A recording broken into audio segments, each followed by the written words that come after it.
Nagpahayag ng suporta si Senador Antonio Trillanes IV kay Senadora Grace Poe sakaling tuluyan itong tumakbo sa pagkapangulo sa 2016 national elections. Ayon kay Trillanes, base sa isinagawa nilang konsultasyon sa grupo ng Magdalo, lumabas na si Poe ang nangungunang susuportahan ng mga ito sa halalan.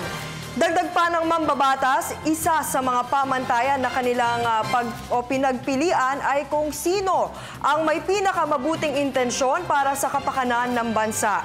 Samantala, nagpasalamat naman si Senadora Grace Poe sa naging pagsuporta ni Trillanes kasunod ng akong pakikiisa nito sa mga simulain at dedikasyon ni Trillanes at ng grupong Magdalo na tapat na pagsisilbi sa bayan.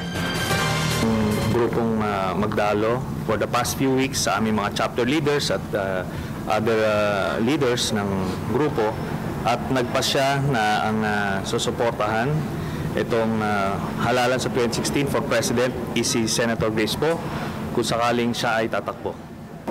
Malaking bagay yun. Ako yung nagpapasalamat dahil ang Magdalo, kilala naman sila na talagang nakikipaglaban sa mga korap, sa mga hindi makatarungan, hindi sila natatakot magsalita.